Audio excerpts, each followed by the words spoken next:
네, 오늘 하나님의 말씀은 순종과 예비된 은혜라는 제목으로 함께 말씀 나누도록 하겠습니다. 오늘 설교의 그 내용, 또 우리가 설교의 목적은 우리가 생각하는 어떤 삶에 있어서의 우리의 뜻, 우리의 생각, 우리가 평소에 갖고 있던 가치관, 이런 것들이 다 있을 것입니다. 그러나 그런 것들이 이제 막상 하나님의 말씀이 들려왔을 때 이 말씀에 순종하는 영역에 있어서 사실 이것이 우리의 생각과 말씀이 부딪힐 때 참 갈등이 있을 때가 있다라는 것이죠. 오늘뿐만 아니라 여러분들이 하나님의 말씀을 듣고 또 혹은 다양한 책이나 또 여러 가지 많은 자료나 또 동영상을 통해서 하나님의 말씀을 듣거나 접할 때 내 생각은 이랬는데, 내 경험은 이랬는데 이게 왜 이렇게 다르지? 혹은 이걸 어떻게 이해해야 하지? 그러면서 내 생각과 다를 때, 또 하나님의 말씀에 순종하려고 할 때 그것이 참 부딪힐 때가 있다는 거예요. 이걸 어떻게 할까? 어떻게 순종하라는 말씀이지? 지금 내 상황과 내 형편에서 이것이 가능할까? 그러면서 계속해서 내 안에서 갈등이 일어날 때가 있습니다. 여러분 하나님 말씀 들을 때 여러분 다 아멘 하고 즉시 순종하시고 다 따라가실 수 있으시겠어요? 그렇죠? 참 어렵죠. 그러니까 그 어려운 부분들을 하나님께서 너무나 잘 알고 계십니다. 오늘 모세도 그러했거든요. 다 알고 계세요. 그런데 중요한 것은 두 번째, 순종할 때 끝끝내 우리가 우리의 생각과 우리의 뜻과 우리의 여러 가지 경험과 모든 것들을, 가치들을 그 주님 말씀 앞에 굴복시키고, 예 주님, 그래도 주님 말씀에 순종해 보겠습니다 하고 따라갈 때, 우리의 생각 끝을 받고 주님을 따라갈 때 어떤 은혜가 있냐? 하나님께서 준비하신 놀라운 일들을, 예비된 은혜를 경험하게 된다는 사실입니다. 그러니까 우리가 하나님 뜻에 결국 순종했을 때, 내가 이것을 그렇게 걱정할 필요가 없었던 거였네. 내가 왜 이것 때문에 계속 묶여 있었을까? 내가 왜 이것 때문에 하나님 의심하고 있었을까? 하나님 너무 죄송해요. 주님께서는 다 이렇게 예비해 놓으셨군요 라는 것을 경험하게 된다는 사실입니다. 그리고 그 경험하는 과정들 속에서 하나님이 우리와 내가 너와 함께, 내가 너를 인도할 거야. 난 살아있어. 우리 마음에도 주님 감사해요. 주님 정말 기뻐해요. 주님 찬양해요. 이런 마음의 감동들로 함께 하시는 놀라운 은혜의 삶이 바로 이 순종하는 삶에 나타나는 결과 또 열매라는 사실입니다. 끝으로 여러분, 부활. 우리 오늘 부활절 예배를 드리고 있지 않습니까? 이 부활도 마찬가지라는 것입니다. 이 부활도 믿음으로 순종하여 하나님의 뜻 가운데 계속해서 이 믿음의 길을 기쁨과 감사함으로 걸어가는 그 사람들은, 그 믿음의 사람들은 반드시 이 부활에 이르게 됩니다. 이 부활 또한 예비된 은혜입니다. 그 지점을 우리가 함께 오늘 말씀을 통해서 살펴보려고 합니다. 첫 번째, 내가 그린 밑그림이 순종을 막는다라는 측면을 좀 생각해 보려고 합니다. 조금 전에 설명해 드렸던 내가 그린 밑그림이 있습니다. 우리 삶 속에 다양하게 있겠죠. 인생은 이런 거야. 성공하려면 이렇게 살아야 해. 잘 사는 인생은 이런 거야. 하나님 이런 분이어야 해. 다양하게 구원은 이래 하면서 내가 어떤 생각들을 계속 하고 사는데, 그 밑그림이 때로는 하나님의 말씀과 딱 부딪혔을 때 많이 다른데? 내 생각과 내 뜻과 하나님의 말씀이 다를 때 우리가 참 순종하기 어려울 때가 있다는 사실입니다. 여러분, 우리가 지난 시간에 살펴본 것은 하나님께서 모세에게 놀라운 표적들을 보여주셨습니다. 1차적으로는 하나님의 위대하심입니다. 그렇죠? 하나님은 말씀으로 모든 것들을 하실 수 있는 전능하신, 저 놀라운 일을 일으키시는 정말 그런 능력의 하나님이신 것이고, 두 번째는 이 표적은 십자가를 예표하고 예수 그리스도, 장차 오실 예수 그리스도를 예표한다는 사실이었습니다. 모세가 그것까지는 몰랐을 것입니다. 역사가 다 흐른 뒤에 이제 성경이란 이 신구약이 완성된 이후에 우리가 비로소 하나님의 큰 그림을 볼 수 있었던 것이지, 모세는 그 당시에는 하나님의 그냥 놀라운 섭리와 기적과 능력만을 봤을 것입니다. 여러분, 그 전에도 계속해서 우리가 살펴봤듯이 출애굽기는 하나님이 어떤 하나님이신 것을 보여주고 말씀하시고 뭐 풀불이 탔는데도 그 불이 꺼지지 않는 뭐 놀라운 이런 기적들을 다 보여줬는데 모세의 반응이 어땠을까요? 오늘 본문 10절 말씀입니다. 같이 한번 읽어볼까요? 시작. 모세가 여호와께 아뢰되 오 주여 나는 본래 말을 잘 하지 못하는 자니이다. 주께서 주의 종에게 명령하신 후에도 역시 그러하니 나는 입이 뻣뻣하고 혀가 둔한 자니이다 라고 말하고 있어요. 하나님이 가라 내가 너와 함께 하겠다. 두렵니? 기적도 막 보여주시고 지팡이가 뱀이 됐다가 또 뱀이 또 지팡이도 됐다가 손에 나병에 걸렸다가 또 낫기도 했다가 뭐 놀라운 막 표적들과 말씀들과 하는 하나님의 말씀 직접 살아계신 하나님의 음성이 들린 거예요. 모세는. 그런데 어떤 변화가 있어요? 저 못 가겠는데요. 이렇게 순종하기가 참 힘들어요. 그런데 못 간 이유가 있어요. 모세가 나는 말을 잘 못합니다. 입이 뻣뻣하고 둔한 자입니다. 이것은 여러분 겸손의 표현이 아니었습니다. 실제로 모세는 말을 잘 못했다고 합니다.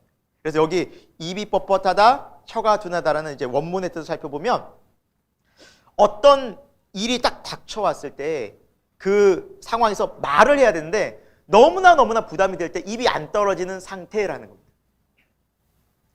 여러분도 그런 경험 있지 않으십니까?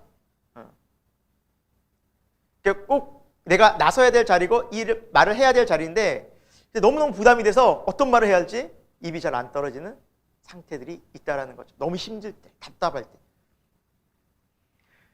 모세가 그렇게 자기의 자신을 알고 있었던 거예요. 내가 어떻게 감히 왕 그 바로 앞에서 입이 안 떨어지는데 어떻게 말하겠습니까? 특히 자기를 죽이려고 했던 왕인데 내가 당당하게 말을 할 자신이 없습니다, 하나님. 그리고 저 평소에 말 잘 못하는 거 주님이 잘 아십니다 라고 진짜 솔직하게 말씀을 드리는 거였어요. 근데 이것은 모세의 뭐였을까요? 밑그림이었어요. 난 말을 잘 못하니 내가 가봐야 어떻게 이 일을 할 수 있겠어. 여러분 우리가 세상에 살 때에도 그렇지 않습니까? 어떤 리더십이 있고 어떤 일을 할 때 기본적으로 뭘 잘해야 됩니까? 정치인들 보십시오. 기본적으로 기본이 말입니다. 연설해야 되거든요. 기본적으로 말을 잘해요. 말 잘 못한다? 그럼 벌써 사람들의 인식에서 딱 마음 접죠. 말을 더듬거린다? 버벅거린다? 한 말 또 하고 한 말 또 하고 한 말 또 한다? 그러면 큰일 나잖아요. 그러니까 자기가 그렇게 스스로를 아는 거죠. 내가 급하고 당황스러우면 말이 잘 안 나오고 어떻게 당황스러워서 행동이 먼저 나오는 사람.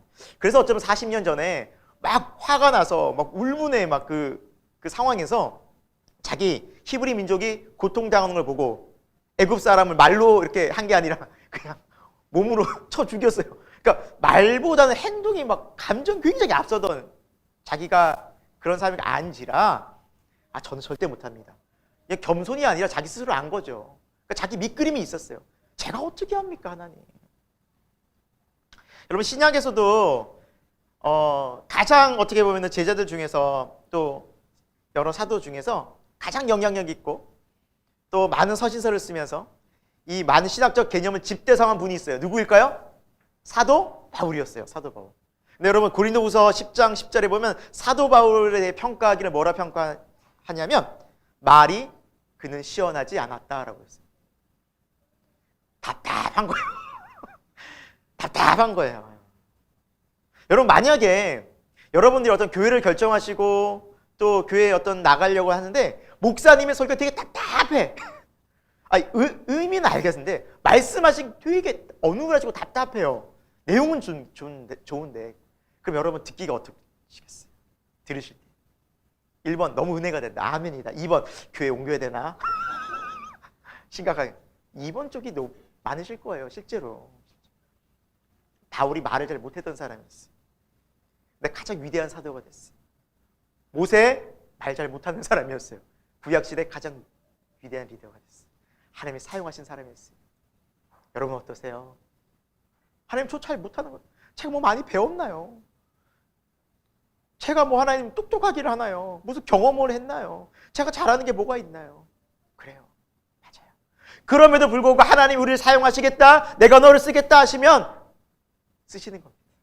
왜? 하나님이 능력 주실 테니까. 아멘? 이것이 바로 믿음입니다. 나의 모습이 있어요. 하나님, 제가 제 상황에서 이것밖에 못해요. 뭘 얼마나 하겠어요? 맞아요. 우리 얼마 못해요. 할 수 없은 그런 존재임이 분명해요. 우리가 우리를 잘 알잖아요. 그럼에도 불구하고 하나님이 내가 너와 함께하리라. 오늘 계속해서 하나님이 말씀하시는 것, 모세에게도 말씀하셨고 요셉에게도 말씀하셨고 내가 너와 함께하리라. 하나님과 함께하였더니 형통하였더라. 여러분, 이것이 믿음의 삶인 줄로 믿습니다. 내가 그린 밑그림들이 있어요. 될까? 과연 우리가 될까? 우리 가정이 될까? 내가 할 수 있을까? 아니에요. 주님이 함께 하시면 이게 훨씬 중요한 거예요. 주님이 함께 하시면, 여호와가 함께 하시면 할 수 있느니라. 다윗이 블레셋 장수 골리앗 앞에 섰을 때 뭐라 말합니까? 너는 칼과 창과 단창으로 내게 나오죠. 이것이 칼, 단창, 이것이 무엇입니까? 이 무기가 세상의 파워예요. 세상의 힘이에요. 세상이 말하는 야, 저 사람 너무너무 세, 그 힘이에요. 그러나 다윗은 뭐라 말합니까? 나는 내가 무시하는 만군의 여호와의 이름으로 나가노라. 나는 하나님과 함께한다. 그 작은 다윗, 연약한 다윗, 그러나 그 다윗이 골리앗을 쓰러뜨리지 않았습니까? 여러분, 이것이 믿음입니다. 한결같이 성경에서 우리에게 하나님 말씀하고 있는 믿음인 줄로 믿습니다. 나의 밑그림들이 있습니다, 여러분. 어떤 일을 하려 할 때, 신앙생활을 하려 할 때 그래요, 알아요. 그러나 그 있는 모습 그대로 주님 앞에 나아갈 때 주님이 우리를 사용하십니다. 하나님 이런 분이십니다. 이사야서 55장 8, 9절입니다. 우리 같이 한번 믿음으로 고백합니다. 시작! 이는 내 생각이 너의 생각과 다르며 내 길은 너의 길과 다름이니라. 여호와의 말씀이니라. 이는 하늘이 땅보다 높음 같이 내 길은 너희의 길보다 높으며 내 생각은 너의 생각보다 높음이니라. 아멘. 주님의 길, 주님이 우리와 함께 하시는 그 길에서는 하나님의 높고 위대하시고 그 새로운 길들이 수천 수만 가지가 열립니다. 그래서 여러분, 우리가 주님과 함께 하느냐, 내가 주님과 함께 길을 걷느냐, 주와 동행하느냐, 주님 나와 함께 하십니까? 그 믿음의 확증이 제일 중요하다는 사실입니다. 그래서 하나님은 모세에게, 그 두려워하는 모세에게, 현실 앞에서 막막해하는 그 모세에게 말씀하십니다. 12절에 이제 가라.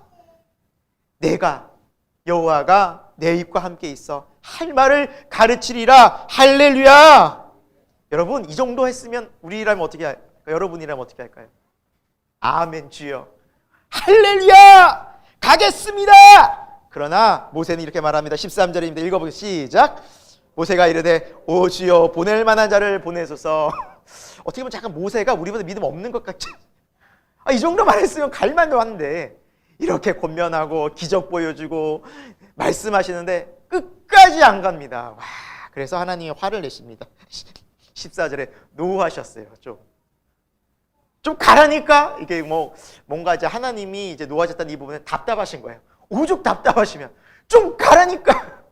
가라니까, 내가 너와 함께 하겠다니까. 얼마나 답답하셨겠어요. 함께 가면, 하나님이 함께하면 걱정할 게 없는데, 두려울 게 없는데 안 가는 거예요. 왜요? 나만 바라보니까 너무너무 두려운 거예요. 어떻게 가, 어떻게. 발이 안 띄어지는 거예요, 발이. 여러분, 이게 우리의 생각의 밑그림이에요.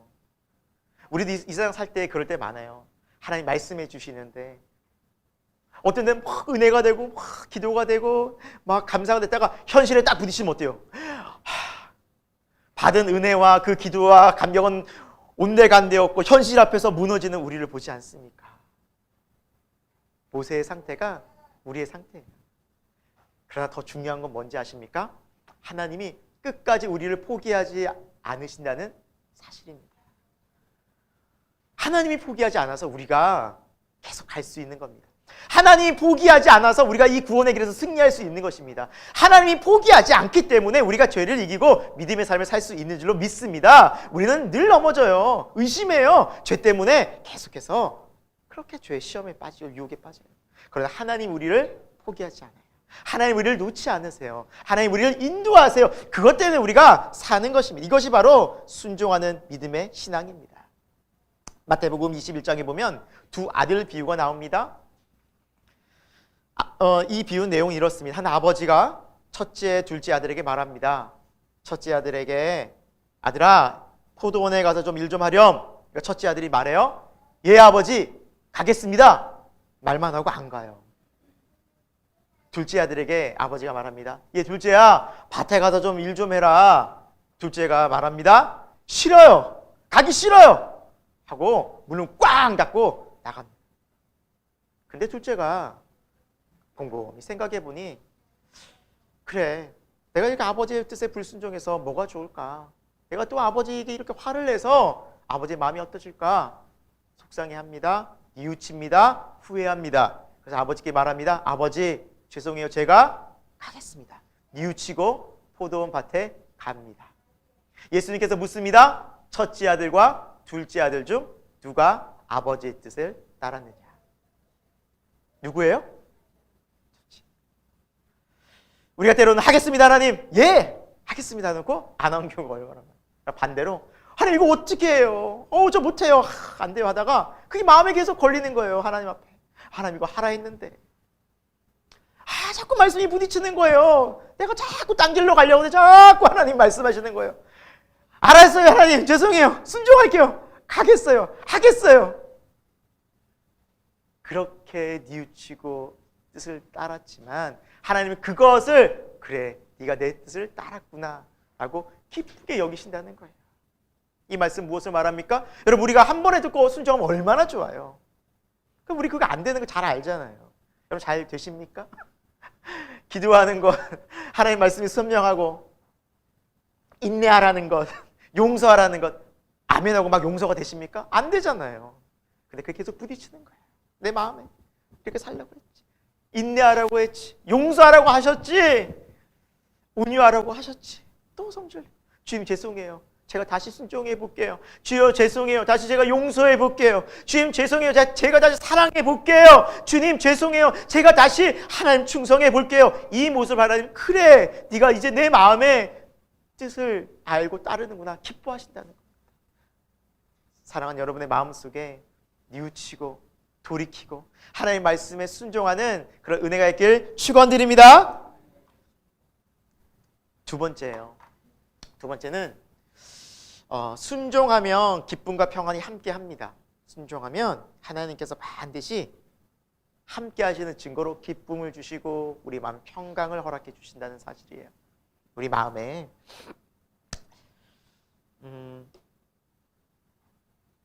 여러분, 우리가 하나님의 뜻이 분명할 때 우리의 마음속에 있는 생각, 밑그림이 어떠하든지 여러분 그것을 한번 순종하고 때로는 어려우면 복종도 해볼 수 있는 은혜가 있길 축원드립니다.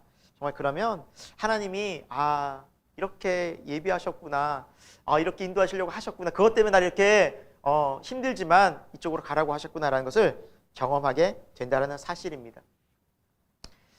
여러분 그때 순종하는 그 삶에는 이렇게 기쁨과 평안이 함께 하는데요. 오늘 본문 말씀에도 그 내용들이 나와 있습니다. 첫 번째 우리 14절, 4장 14절 하반절의 말씀인데요. 같이 한번 읽어보겠습니다. 시작. 그가 너를 만나러 나오나니 그가 너를 볼 때 그의 마음에 기쁨이 있을 것이다 라고 주님이, 하나님이 말씀하세요. 아론을 보내신 거죠. 자기가 이제 말을 잘 못한다고 하니까 형 아론. 근데 형 아론이랑은 만난 적이 지금 없어요. 근 따져보면 어릴 때, 아주 어릴 때 헤어졌다고 하면 거의 왕궁에서 있으니까 80년? 형 누군지 모르겠죠, 형이. 깐난쟁이 때 나오는데 형 얼굴을 알 리도 없고. 근데 그 형이 지금 모세 너 보고 80년 만에 기쁨으로 달려오고 있어, 이러고 있어요. 하나님 이렇게 말씀하시는 거예요. 하나님 이걸 예배해 놓으신 거예요. 말 잘하는 형을 내가 예배해 놓았다. 그래서 이게 잘 제가 묵상해 보면서 근데 왜 모세의 마음에 기쁨이 없고, 왜 여기 말씀을 보면 그가 너를 만나러 오는 이 그가 누구일까요? 아론이잖아요. 형 아론. 그가 너를 볼 때 그의 마음에, 아론의 마음에 뭐가 있을 것이다? 기쁨이 있을 것. 형의 마음에 기쁨이 있을 것이다. 이게 왜 하나님께서 이런 말씀을 놓으셨을까? 모세의 마음에 기쁨이 있어야 될 텐데 왜 아론의 마음에 기쁨이 있을 것이라고 하나님께서 말씀해 놓으셨을까라고 제가 묵상해 봤는데요. 여러분 생각하면 아마 많은 경우들이 이해가 될 수 있을 것 같은데, 내가 어떤 일을 할 때, 사람들과 할 때 내가 막 혼자서 기쁜 경우가 있고요, 옆에 사람이 막 함께 박수 쳐주면서 따라오고 함께 기뻐하는 경우가 있어요. 첫 번째 경우, 나 혼자만 막 기뻐하는 사람들은 너무 싫어하고 힘들어해요. 이런 경우가 일하기 좋으세요? 아니면 나는 좀 힘들어도 옆에 사람이 할 수 있어요. 우리가 막 해낼 수 있어요. 막 으쌰으쌰 해보죠. 하는 경우가 더 일을 잘할 수 있겠어요. 두 번째예요, 여러분. 두 번째예요. 예를 들면 이런 거예요. 저희가 이제 목사로서 여기서 설교를 하잖아요. 막 저희들 막 기뻐요. 할렐루야! 막 기뻐가지고. 근데 여러분들은 하나도 안 들어와. 막 오늘 설교 언제 끝나나 그냥 오늘따라 더 기네 그냥. 이러면요 저희가 기뻐 뛰다가 어떻게 됐어요? 같이 막 힘들어지는 거예요. 힘들어지는. 여러분 일할 때 그런 거 안 느끼세요? 네? 나 혼자서 하루 지내다 어떤 기쁜 일이 있어서 집에 갔는데 집안 분위기가 엉망이야. 다운이 되고 막 싸움 나고 난리가 났어. 그러면 어때요? 순간 막 기뻐가지고 확 이러세요? 아니면 이 뭐야 이렇게 되세요? 후자잖아요. 그러고 보니까 여러분 내가 기쁜 것보다 옆에 사람이 함께, 나와 일하는 사람이 함께, 내 가족이 함께, 교회가 함께 기뻐하는 게요, 그게 신나는 거더라고요. 그게 더 큰 기쁨이더라고요. 이것이 더 큰 기쁨이구나. 지금 모세는 답답하고 내가 잘할 수 있을까? 그래, 형 80년 만에 만나는 그 형이 잘할 수 있을 건데 그 형이 나 하나님 만났어 모세. 야 너무너무 기뻐. 야 우리 구원받을 것 같아 하면서 막 같이 기뻐하면 얼마나 모세가 힘이 되겠냐. 그런 의미에서 여러분 우리 함께 기뻐하길 축원드립니다. 우리가 함께 기뻐하는 우리 공동체가 되기를 원합니다. 여러분 오늘 부활주일 또 주님 말씀 듣는 이 시간 여러분 기쁘시죠? 아멘. 네. 그래요. 기뻐요. 이게 하나님 주시는 기쁨입니다. 주님은 나뿐만 아니라 함께 기뻐하기를 원하세요. 함께 누리는 기쁨이 있고요. 두 번째는 우리 18절부터 20절까지 이제 본문 마지막 절까지 이제 말씀인데요. 하나님께서 평안으로 함께 하세요. 평안으로 지켜주세요. 우리 한번 18절 말씀부터 좀 볼까요? 같이 읽겠습니다. 시작. 모세가 그의 장인 이드로에게 돌아가서 그에게 이르되 내가 애굽에 있는 내 형제들에게 돌아가서 그들이 아직 살아있는지 알아보려고 하오니 나로 가게 하소서. 이드로가 모세에게 평안히 가라 하니라. 아멘. 여러분 이 말씀이 우리가 곰곰이 좀 생각해 보면 참 쉽지 않은 상황이었어요. 지금 모세는 광야로 도피를 해서 미디안에 40년간 지내요. 그렇죠? 이 광야 미디안은 어떻게 보면 이드로 장인은 자기를 거두어준 사람이에요. 이방인은. 여러분 함부로 이방인 데려오지 못합니다. 그 시대에는. 네. 어떻게 멀 믿고요. 너무 고마운 분이에요. 40년간 함께하면서 자기 딸, 이드로 입장에서는 딸과 손자들 정말 가족들이 함께하고 있는 이때 갑자기 애굽으로 돌아가겠습니다. 이러는데 그 혼자 가. 야, 내 딸 놔두고 가. 우리 새끼들 다 놔둬. 너만 가야지. 어떻게 안 돼. 지킬 수 있잖아요. 할 말 없잖아요. 그럼 모세 가야지. 어떻게 하겠습니까? 근데 이드로 장인 이드로 뭐라고 말합니까? 평안히 가라. 누구의 마음이었겠어요, 이게? 하나님의 마음. 주님께서 그 주위 사람들의 마음까지도 다 열어주시고 모세로 두려워하지 마. 내가 너와 함께 할 거야. 괜찮아. 염려 버려. 이게 될까? 아니야. 내가 너와 함께하면 이렇게 내가 널 도우면 괜찮아. 하나님께서 모세의 마음을 안심시키고 계세요. 우리 마음을, 두려운 마음을, 답답한 마음을, 근심된 마음을 하나님께서는 두려워하지 마. 여러분 그래서 성경에 여러분 두려워하지 말라는 말씀이 너무 많이 나와요. 어떤 목사님이 이걸 세보셨대요. 근데 365번이 나오는데요. 그건 저희는 믿어야지 어떻게 해요? 세볼 수는 없잖아요. 그래서 믿어요 그냥. 뭐 355번이 65번이 나오든 뭐 300번이나 그게 중요한 게 아니라 중요한 건 뭐예요? 하나님께서 그렇게 말씀하시죠. 여호수아에게 두려워하지 마라. 이 율법들에게 떠나지 마라. 내가 너와 함께하리. 이사야서 두려워하지 말라. 얼마나 많이 나와요. 나의 강한 오른손으로 너를 붙들리라. 두려워하지 말아라. 두려워하지 말아라. 여러분 하나님께서 우리에게 주시는 마음은 염려와 또 불안이 아니라 근심이 아니라 두려움이 아니라 어떤 마음일까요? 평안입니다. 할렐루야. 하나님 우리 마음을 평안으로 감싸주세요. 환경과 상황이 중요한 것이 아니라 내 마음입니다. 내 마음이 평안하면 환경과 상황을 뛰어넘는 평강이 임하게 됩니다. 그래서 하나님께서는 그 가족의 문제에 평안을 주신 거예요. 여러분 우리가 어떤 일을 할 때 가족과의 관계가 어렵고 막 가족이 날 힘들게 하면 그게 제일 신경이 쓰여요. 정말 쓰여요. 저도 목사지만 막 우리 아이들이 올 때 교회 올 때 평안히 자라와야지 싸우고 난리 나고 그러는 막 설교가 어려워져. 아침부터 그래. 어려운 거예요. 우리 다 영향 제일 많이 받는 게 어딜까요? 가족이에요, 여러분. 가족이에요. 가족이 힘들잖아요. 마음이 벌써 펄컹 힘든 거예요. 근데 하나님께서 그 마음에 평안을 주시는 거예요. 너의 가족 내게 맡겨. 내가 지켜줄 거야. 얼마나 감사해요. 얼마나 감사해요. 여기서 끝이 아니에요. 19절, 20절. 19절만 먼저 볼게요. 19절. 읽겠습니다. 시작. 여호와께서 미디안에서 모세에게 이르시되 애굽으로 돌아가라. 내 목숨을 노리던 자가 다 죽었느니라. 아멘. 모세의 마음속에 늘 두려움이 있었죠. 자기를 죽이려고 한 그 왕, 애굽 왕 바로. 알잖아요.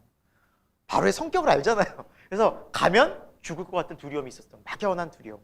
그냥 막연한 두려움인데 이게 실제된 두려움이지. 근데 하나님께서 말씀하세요. 두려워하지 마. 모세야. 그 세력들 내가 다 벌써 제거했어. 그들 다 죽었어. 널 해야 할 사람은 아무도 없을 거야.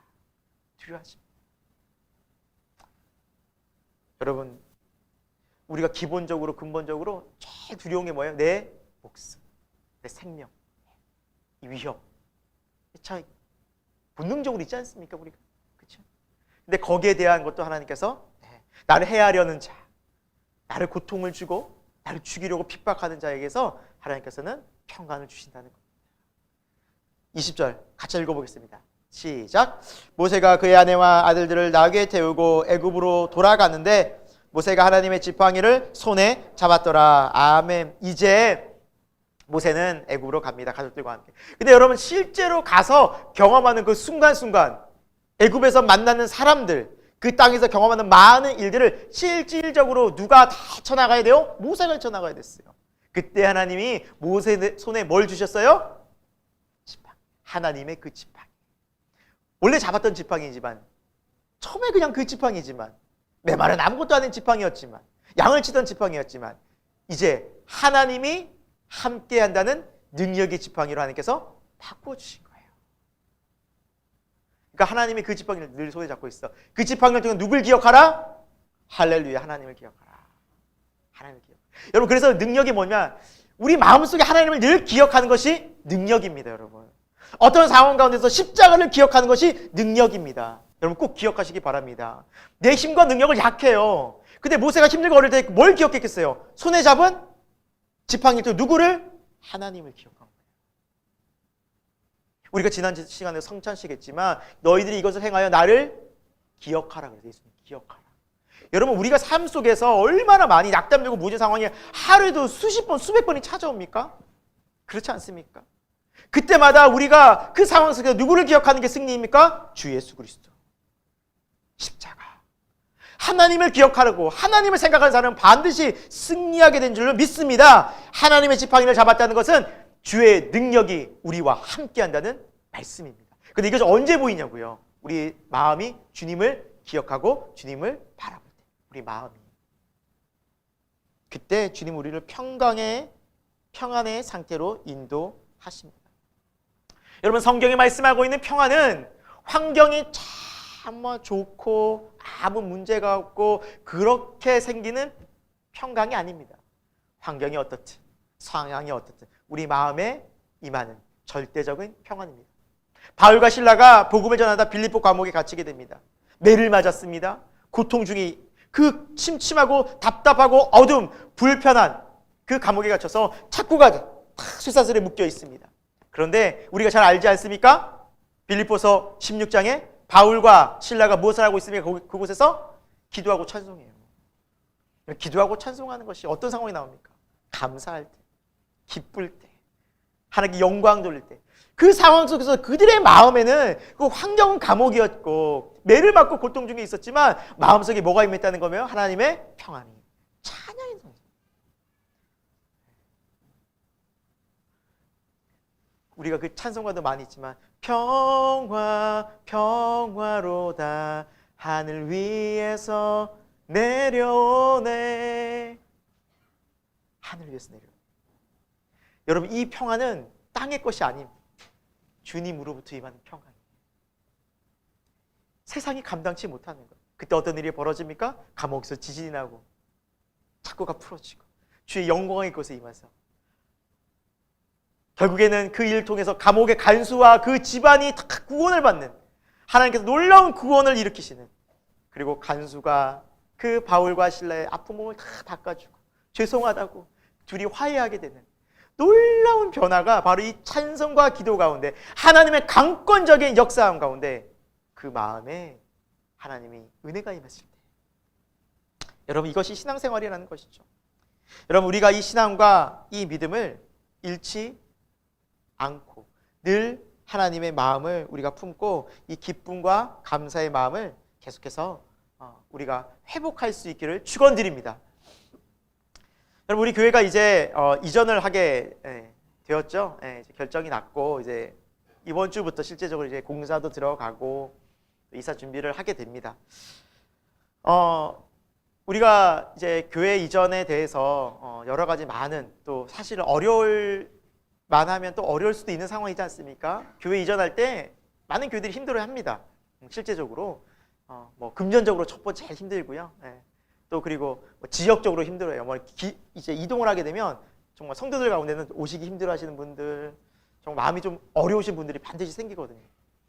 그리고 또 뭐 교우들의 마음에서도 왜 꼭 이사를 해야 돼?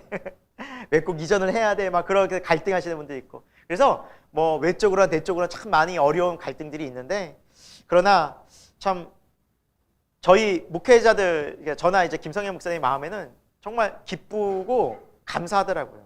그리고 또 되게 기대가 되고 소망이 생기더라고요. 그래서 이 모든 문제들이 어떻게 보면 저희들은 되게 스트레스가 될 수 있는데, 뭐 저희는 그냥 문제 있으면 빨리빨리 처리하고 또 기도하고 그러면서 그냥 마음속에 되게 평안해요. 에어컨 없어? 빨리 설치해야 돼? 빨리 전화. 그래서 심지어 지난주에는 에어컨을 갑자기 일주일 만에 설치해야 된대요. 인테리어 하시는 그 집사님이. 근데 일주일 만에 인테리어 그 에어컨 설치가 실제적으로 어렵잖아요. 그래서 여기 옆에 LG랑 삼성이랑 가까이 있더라고요. 가가지고 알아봤는데 삼성은 안 된대요. 재고량이 물품이 없어. 한 달 뒤에 된대요. 근데 LG에서는 다 물건이 있는 거예요. 그래서 저희는 감사하게 그냥 사인하고 아멘 주여 감사합니다 하고 딱 왔어요. 어떻게 생각해 보면 그냥 그런 하나하나의 모든 문제들이 다 걱정이고, 이거 어떻게 하나 어떻게 해야 되나. 근데 저희는 문제 생겼네? 기도하고 움직여. 그냥 그렇게 해요. 그냥 모든 가정 가운데 그냥 하나님께서 주시는 그 기쁨과 평안으로 감사로 할 수 있다는 것이 너무너무 감사하더라고요. 여러분, 우리가 이제 이전을 하게 되면 그래 교회 이전하는 거지, 이전하는구나, 목사님들이 알아서 하겠지가 아니라 우리 마음에도 저희와 동일한 기쁨과 여러분 감사와 소망이 여러분에게도 있기를 축원드립니다. 여러분, 우리 그런 기대감을 갖고 갔으면 좋겠어요. 감사하며 갔으면 좋겠어요. 기뻐하며 갔으면. 왜요? 주가 행하신 일이니까. 주님이 이루신 일이니까. 우리 기도했잖아요. 5번 주님의 인도하심을 따라. 네, 전 저 약속 믿어요. 주님이 인도하셨는데요. 주님이 행하시는데요. 우리보다 더 높고 새로운 길을 내시는데요. 아멘이죠. 아멘이죠. 그곳에 가서 걱정 하나도 없어요. 어떻게 전도해야 하며 어떻게 뭐 예배, 아무 걱정도 안 돼요. 그냥 인도하시면, 주님이 함께 하시면 우린 그걸로 족하지 않나. 그냥 그때 감사하고 기뻐하고 기도하자.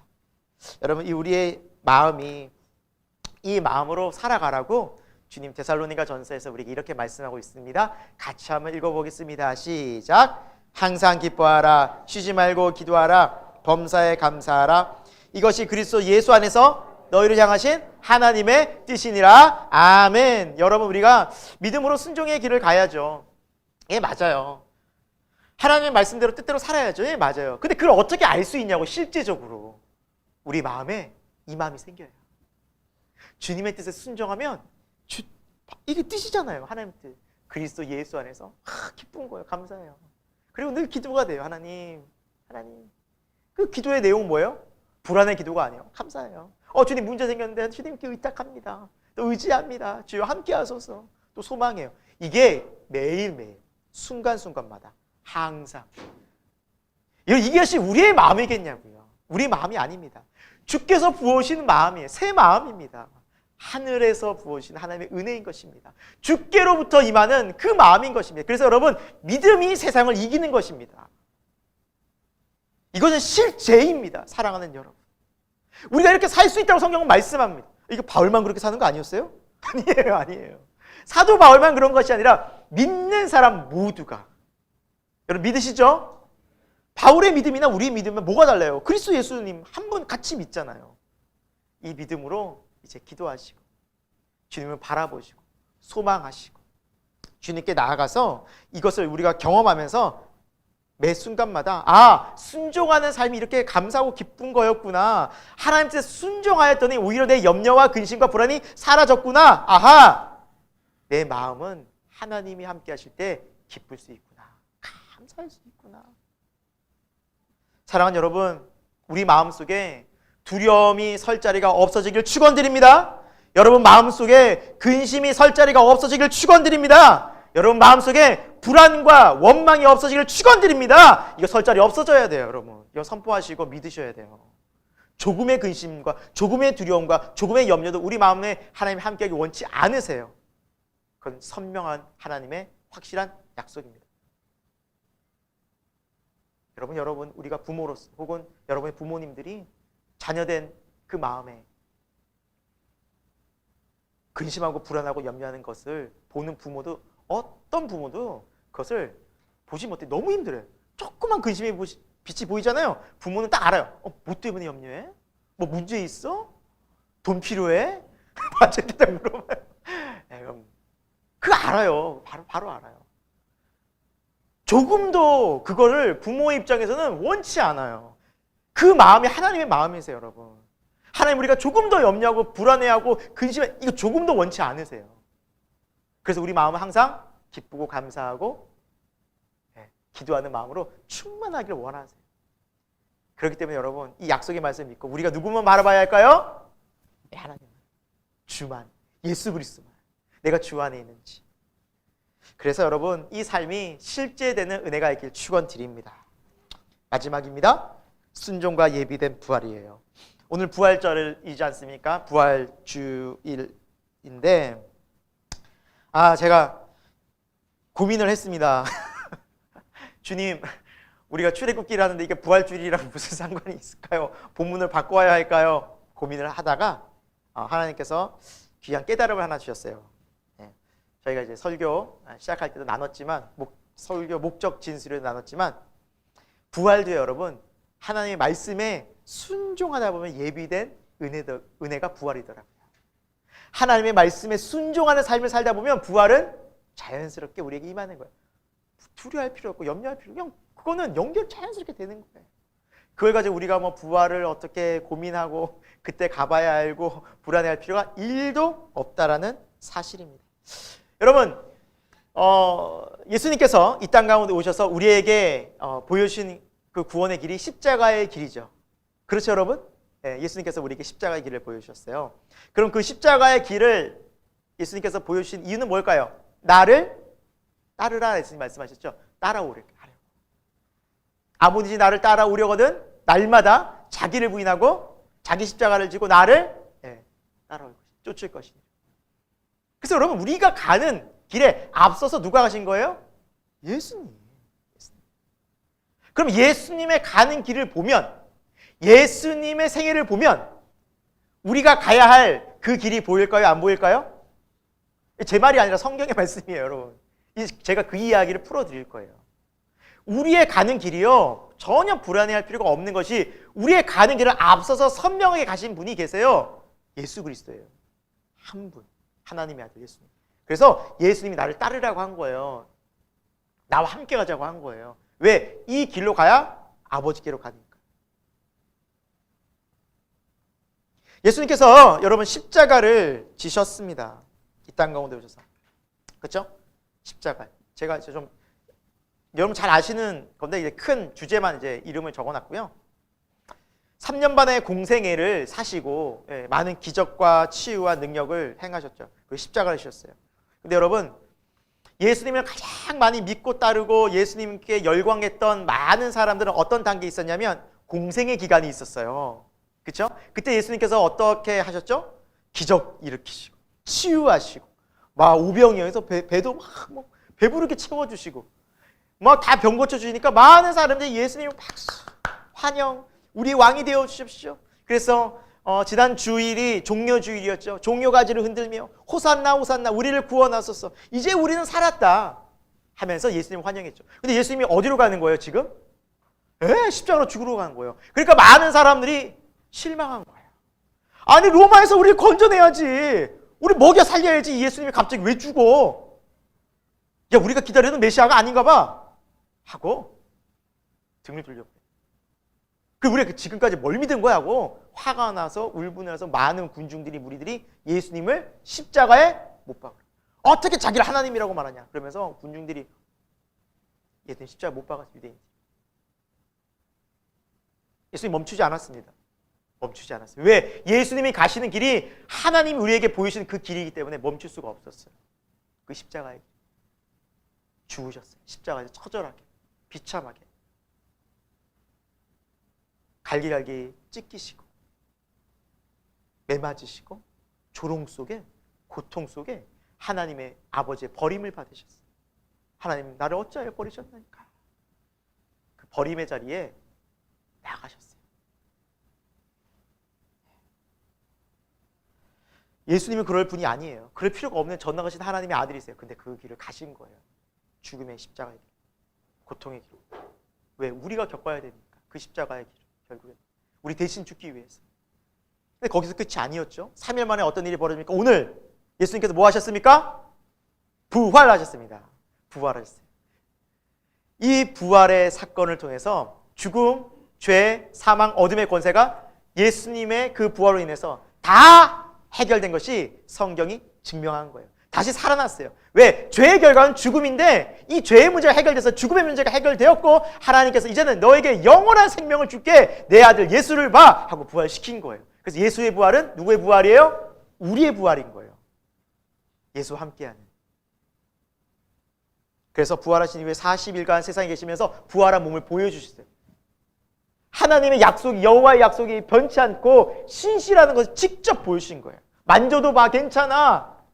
도마야 의심해 만져보고 믿으렴. 확실히 믿으렴. 난 살아났고 이 부활은 있단다. 확실히 믿으렴. 그래서 제자들에게 다시 말씀하시는 거예요. 너희가 부활에 뭐 해야 된다? 증인 되어야 된다. 증인 너희가. 그래서 성령이 임하죠. 그 가운데서 이제 예수님께서 어디로 올라가십니까? 하늘로. 그걸 승천이라고 해요. 승천. 이 성경에 나와 있는 사실이에요. 지금. 승천 올라가요. 그리고 지금 하나님 보좌 우편에 계세요. 그리고 딱 하나 남았어요. 재림, 다시 오시고 하나 남았어요. 이거는 모든 세상이 끝나는 거예요. 새 하늘과 새 땅이 되는 거고 하나님의 마지막 최후의 심판이 되어져서 이제 영원한 지옥과 영원한 천국으로 갈리는 거예요. 이제 그거 하나 남은 거예요. 그 과정 가운데 있어요. 기독교 역사 세계관. 하나님이 우리에게 말씀, 천지를 창조하시고 주관하신 그 역사의 주관자 하나님은 이걸 우리에게 알려주시는 거예요. 지금 이 세계가 이렇게 흘러가고 있다. 이게 현실이다. 말씀하십니다. 자, 지금 여러분 예수님 어디 계신다고요? 잘 들으셨다면 지금 어디 계세요? 네. 보좌 우편에 계시죠? 그렇죠? 자, 그러면 예수님께서 십자가 길을 쭉 가시면서 이 구원의 길을 보여주시면서 보좌 우편에 계신다면 질문 드리겠습니다. 우리도 어디 갈까요? 우리도 어디 가요? 확실히 안 서세요. 가봐야 알겠어요. 아니, 제가 말씀드렸잖아요. 자, 다시 한번. 십자가의 길이 예수님께서 가신 그 길이 우리가 가야 할 길이라는 걸 친히 보여주러 오셨어요. 그리고 예수님이 공생의 십자가, 부활, 승천하셔서 지금 하늘 보좌 우편에 계세요. 보여주셨어요. 그래서 성경에 나와 있어요. 사도행 전에 하늘 보좌 우편에 계시다. 자, 그러면 이제 우리가 가야 할 길을 보여주신 예수님 따라서 우리는 어디로 가게 될까요? 하늘 보좌, 그렇죠? 하늘 보좌 우편. 제 말이 아니에요, 여러분. 성경의 약속이고 성경이 이미 우리에게 말씀하신 내용이었어요. 선명히 알아야 될 필요가 있어요. 같이 읽어봅니다. 에베소서 2장 5, 6절입니다. 시작! 허물로 죽은 우리를 그리스도와 함께 살리셨고 너희는 은혜로 구원을 받은 것이라 또 함께 일으키사 그리스도 예수 안에서 함께 할렐루야. 앉히시니 하늘에, 우리로 하늘에. 우리를 어디 가게 하신다고요? 하늘에. 예수와 함께. 십자가에서 죽은 예수와 함께. 우리 가는 거예요, 여러분.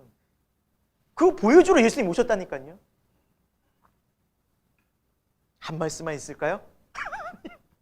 또 여러분 이거는 그냥 출처만 적으세요. 에베소 5장, 2장, 5, 6절 딱 적으시고 제가 다음 말씀 보여드릴게요.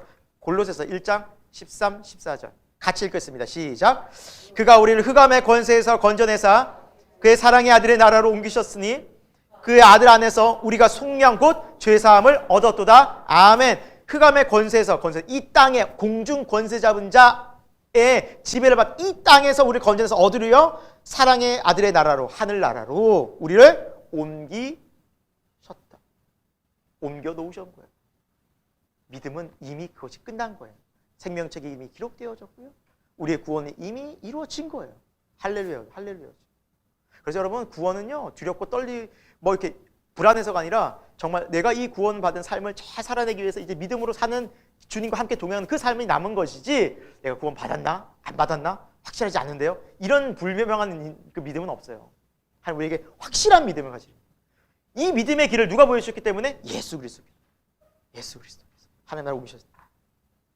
또 한 곳 찾아봅니다. 요한복음 12장 20. 얼마나 말씀하시는지 몰라요. 요한복음 12장 26절. 시작. 사람이 나를 섬기려면 나를 따르라. 나 있는 곳에 나를 섬기는 자도 거기 있으리니 사람이 나를 섬기면 내 아버지께서 그를 귀히 여기시리라. 아멘. 나를 따르라. 예수님 말씀하셨죠? 보세요. 나 있는 곳에. 지금 예수님 어디 계신다고요? 하나님 보좌 우편에, 하늘에. 그러면 그곳에 나를 섬기는 자도 거기에 있을 것이다. 약속하셨잖아요. 주님과 함께 간다니까요. 그래서 예수님의 부활이, 예수님의 승천이 곧 우리의 삶과 직결되는 거예요. 그래서 감사한 거예요. 왜? 우리가 그렇게 되니까. 우리 영원하죠. 너무너무 기쁘다. 여러분 어제 날씨 너무 좋았죠? 하늘 보셨어요? 하늘? 못 보셨어요? 너무 예쁘지 않았어요? 네. 우리 좀 하늘을 가끔씩 보고 살았으면 좋겠어요. 그래서 너무 바쁜 거 알겠지만 하나님이 지으신 하늘 보면서 우리 뭐 생각할까요? 네. 주님 하늘나라.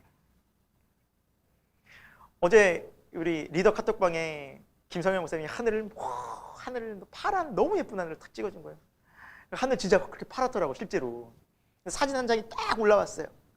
한나자매가 신혼여행 때 그냥 그 어디야 거기? 발리의 하늘을 멋지 그냥. 더 예뻐. 그때 근데 저희 리더 카톡방에서 이랬어요. 하나님 나라는 얼마나 더 아름다울까? 주님께서 있는 그곳은 얼마나 더 멋질까? 그래서 은혜롭게 끝났어요. 부러워하지도 않고 아무 그런 거 없이 우와 천국 더 아름답겠다. 너무 좋겠다. 찬양으로 끝났어요. 아름답게. 할렐루야. 얼마나 좋아요. 얼마나 좋아요. 그 하늘을 예배해 놓으셨어요. 여러분 우리가 이 땅 가운데 살 때도 아름다운 환경 보고 자연 보고 얼마나 좋아요. 여러분. 하늘이 그 영원한 하나님 나라가 비교도 할 수 없을 만큼 아름답지 않겠습니까? 하나님 영원히 서해. 그나마 지구 환경이 많이 파괴돼서 그 정도인데 지금 처음에 하나님 아름답게 지구 만드셨을 때 얼마나 아름다웠을까요? 얼마나 아름다웠을까요? 그걸 회복시키러 주님 다시 오시는 거예요. 우리가 영원히 거할 그곳이 하나님 나라. 이것이 어디에 있다고요? 우리의 마음에.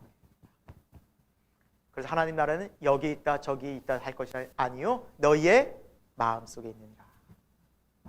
여러분 이 마음이 그래서 너무너무 중요합니다. 그런데 여러분 마지막으로 좀 생각해 보고 싶은 게 뭐냐면 우리 마음이 천국이 실제되는 게 뭘까? 우리 마음이. 여러분 하나님께서 우리의 마음을 창조하시면서 이 마음은 하나님이 거하시는 장소로 처음에 창조하셨어요. 그런데 우리 인간이 죄를 짓고 하나님을 떠나게 됐죠. 그렇죠? 그래서 우리 마음이 허하게 된 거예요. 그래서 이 세상 것을 채워보는 거예요. 근데 예레미야서에 보니까 채워도 채워주잖아요. 우리 마음이 어떻다고요? 터진 웅덩이처럼. 막 안 채워진다. 막 채워보고 세상 것으로 채우고 물질로도 채워보고 인기 성공으로 채워보고 쾌락으로 채워보는데 안 채워지는 거예요. 근데 그거라도 없으면 붙잡을 게 없어요. 공허해요. 더 채우고 싶은 거예요. 중독이 되는 거죠. 그게 우리 마음이에요. 근데 하나님의 우리를 창조하실 때는 그 마음에 누가 있으라고? 하나님 거하시는 장소. 여러분, 그래서 우리의 마음이 굉장히 중요합니다. 그것이 실제가 되는 것이 중요하죠. 그 천국이. 여러분, 저를 한번 보십시오. 저를 한번 보시고 우리 마음에 사실이 된 거나 우리는 현실적으로 와닿고 믿게 돼요. 예를 들면 우리 지금 하루에도 여러분 교통사고가 하루에도 수천 수백 건 일어나죠. 사망자 수만 아마 제가 알기로 100여 명 사망자, 그러니까 다치거나 막 응급실에 실려간 사람들까지 하면 수백 명, 막 1000명까지 넘을 수도 있어요. 근데 얼마나 매일 일어나요, 또 사고, 교통사고가? 그건 뭡니까? 사실이죠, 사실. 통계로 나와 있으니까. 여러분들 이 사실이 여러분의 마음에 실제가 돼서 막 여러분 막 그 교통사고 소식 들을 때마다 근심되고 두렵고 막 어떡하지? 그 병원 가봐야 되나? 이런 마음 드세요, 안 드세요? 아무 미동도 없죠. 그 사실인데 미동이 없어요. 왜? 내 마음에서 그것이 사실이 되고 현실되지 않았기 때문에 그래요. 사실이라고 해도 내 마음에 그것이 현실이 되지는 않아요. 내 마음에 사실이 되진 않아요. 근데 여러분, 지금 예배를 드리다가 갑자기 문자 한 통이 왔어요. 예예요, 여러분, 예예요. 여러분 가족 중 한 명이 갑자기 교통사고가 나서 지금 응급실 중환자실에 생사가 왔다 갔다 한다는 긴급 문자가 왔어요. 가족 중에. 이건 사실이죠. 이 사실이 내 마음에 들어와요, 안 들어와요? 들어와요. 그럼 그게 뭐가 돼요? 현실이 돼요. 그럼 그때부터 내 마음은 어떻게 되겠어요? 설교가 들어와요, 안 들어와요? 은혜 받아요? 아니잖아요. 내 마음은 다 지금 어디 가 있어요? 그쪽 가 있어요. 응급실에 가 있어요. 어떻게 됐어요? 지금 빨리 설교 빨리빨리 끝나야 되는데 지금. 아니면 뛰쳐나갈 수 있어요. 나중에 얘기하고 가야지. 지금 내 가족이 어머니가 누가 갑자기 응급실 중환자실에 있는데 생명이 왔다 갔다 하는데 내 마음이 불안하고 갑자기 염려가 닥치고 근심이 닥쳐서 우리는 움직이게 돼요. 그 사실이 내 마음속에 사실이 되어서 현실이 되는 거예요. 그게 진짜 나를 움직이는 현실, 내 마음에서 여러분. 우리가 이렇게 생각을 해보면 이 세상에서 많은 사실들이 있는데 그 많은 수천 수만 가지 사실 중에 실제로 내 마음에 사실된 것만 현실로 받아들여서 내가 움직이고 생각하고 믿음으로 반응해요, 여러분. 이것도 믿음 생활에서 동일합니다. 많은 사실들 중에서 우리가 내 마음에 받아들이는 것, 내 마음에 믿는 게 현실이 되는 거예요. 그 내 인생을 바꾸고 거기에 따라 내 감정이 움직이고 내 결단과 의지가 생기는 겁니다. 어제 우리 가정에서 예배를 드리는데 우리 아이들과 이렇게 예배를 드릴 때 아이들에게 물어봤어요. 얘들아, 내일이 무슨 날인지 아니? 2명. 딸 둘이잖아요. 각각 대답이 달랐어요. 한 명은 부활절요. 한 명은 제주도 가는 날요. 오늘 제주도 가거든요. 오후 비행기로. 그래서 제가 주여 누군지는 밝히지 않겠습니다. 그래서 근데 여러분 둘 다 사실이잖아요. 내일 부활절도 사실이고 제주도 가는 건 사실이에요. 그렇죠? 내 마음에 더 사실된 건 뭐였을까요? 그렇죠. 그거예요, 여러분. 그거예요. 돈이 우리 꼭 필요해요. 돈 있어야 돼요. 돈 없으면 안 돼, 못 살아 라는 것이 사실되고 현실될 순간 불안한 거예요. 여러분 건강이 중요해요. 건강해야죠. 근데 건강 잃으면 내가 못 살아, 불안해 라는 것이 사실, 내 마음속에 사실될 때 그것이 현실되어지면서 내가 불안해지는 거라고요. 그 사실 하나만 갖고도 내 마음이 불안해지지 않는다는 사실입니다, 여러분. 그것이 실제로 내 마음에 들어와서 사실되어졌을 때만 그것이 우리를 불안하게 만들고 어렵게 만드는 거예요. 그렇다면 여러분 믿음도 예수 그리스도 알아요. 십자가에서 예수님 죽으셨죠. 우리의 모든 죄를 대신해서 죽으시고 우리는 자유하죠. 평안하죠. 오늘 말씀드린 기쁘네요. 순종하면 기쁘네요. 이건 사실이에요. 그 사실이 내 마음에 뭐가 될 때, 실제 사실일 때, 현실될 때 기쁜 거예요. 이게 믿음이라고요. 사랑하는 여러분에게, 우리 새생명교회에게 이 믿음이 사실되고 내 마음에서 현실화되는 은혜가 있길 축원드립니다. 항상 기뻐하라, 쉬지 말고 기도하라, 범사에 감사하라. 이것이 그리스도 예수 안에서 너희를 향하신 하나님의 뜻이니라. 이것이 현실이 될 때. 예, 주님 감사합니다. 주님 정말 저를 사랑하시는군요. 이 어려움과 고통 중에서도 주님 나와 함께 하시니 주님 저는 넉넉히 이겨낼 수 있습니다. 주가 나와 함께 하시니. 그럼 내 마음이 뭐가 된 거예요? 염려와 등신과 두려움이 지배하겠어요? 아니면 감사와 기쁨과 찬송과 하나님에 대한 믿음이 나를 지배하겠습니까? 그겁니다. 그겁니다. 여러분. 이게 실제된 믿음이라는 거예요. 여러분 부활 어렵게 생각하지 마세요. 막연해하지 마세요. 이미 예수님께서 다 이루어 놓으셨어요. 할렐루야. 다 이루었다. 이미 부활은 끝났어요. 여러분 오늘 말씀 보았잖아요. 하늘에 있으리라. 너희가 나와 함께 하늘에 있으리라. 이건 끝났어요. 여러분 주님 그거 보고 계시는데 우리는 하늘에 갈지 말지. 하늘은 죽어봐야 알겠고 이 땅의 것만. 그럼 내 마음에 지금 뭐가 더 있는 거예요? 하늘에 하나님의 약속의 말씀이 있는 거예요? 아니면은 땅의 생각들과 염려가 내 마음에 있는 거예요? 그거라니까요. 여러분 둘 다 사실인데 그 사실이 내 마음에 현실된 것만 내가 실제로 믿게 되고 반응하게 된다는 사실입니다. 이게 믿음입니다. 믿음은 실제입니다. 여러분. 그러니까 믿음의 사람은 하늘의 소망을 가지고 살아갑니다. 어렵고 힘들 때 천국 소망합니다. 천국 생각합니다. 예수님 생각합니다. 그래서 그 상황 속에서 기쁩니다. 감사합니다. 때로는 우리가 죄 때문에 넘어지고 때로는 의심하고 불안합니다. 그때 주의 말씀이 떠오릅니다. 그래 뉘우칩니다. 주님 말씀하셨지. 이거 아니지. 이거 잘못된 생각. 주님 뜻 아니지. 주님 기뻐하시지 않지. 그리고 뉘우칩니다. 그것이 하나님의 뜻을 이루는 삶입니다. 여러분 좀 이게 실제가 된 것이 좀 느껴지십니까? 이것이 바로 실제된 믿음이고 매일매일 이렇게 주와 동행할 때 우리는 예비된 부활의 은혜를 경험할까요? 안 할까요? 합니다. 천국에서 만날까요? 안 만날까요? 만납니다. 이것이 믿음, 실제된 믿음. 그래서 여러분 중요한 것은 오늘 현재 내가 예수 그리스도와 동행하느냐. 이게 실제되느냐. 내가 정말 주님을 찾고 순간순간 주님의 음성에 말씀의 귀를 기울이고 또 회개하면서 주님의 뜻과 말씀을 음성을 들어 감사하면서 기뻐하면서 주와 걸어가면 우리는 반드시 십자가의 길을 먼저 가신 예수님처럼 주님이 우리를 죽음과 사망의 어둠의 권세에서 그냥 그거는 지나가는 거예요. 문이에요. 문. 죽음의 문을 열고 주님 나라로 우리를 탁 인도하신. 그러니까 성도가 믿음의 사람이 죽음을 어떻게 두려워하지 않는 겁니다. 찬송합니다. 거기서. 왜? 주님 영원히 만나는데. 여러분 초대교회에서부터 이 주의를 지켰습니다. 예배했습니다. 왜 지켰을까요? 주님이 부활하신 날이기 때문입니다.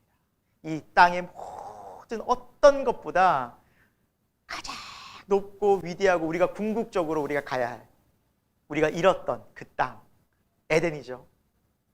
하나님 창조하셨던 그 모습 회복시키셔서 하나님 다시 거하게 하시는 그 하나님.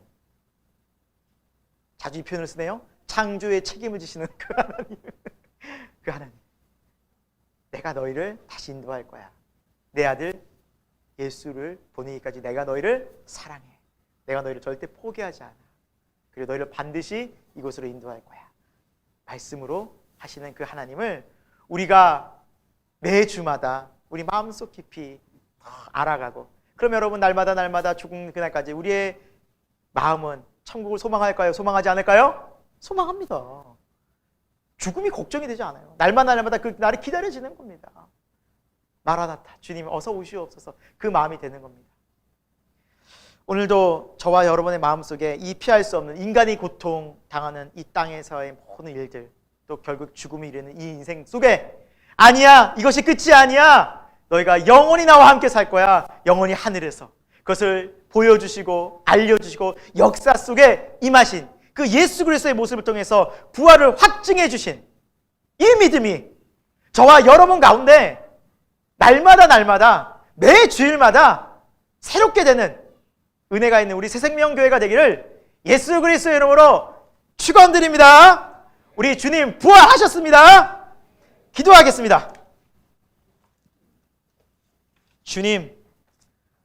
주님은 이 어두운 세상 가운데 하나님을 모르고 죄와 고통과 저주와 죽음 속에 지내던 우리의 인생 속에 찾아오셨어요. 하나님의 사랑이 얼마나 높고 위대한지를 십자가를 통해서 선명하게 보여주셨습니다.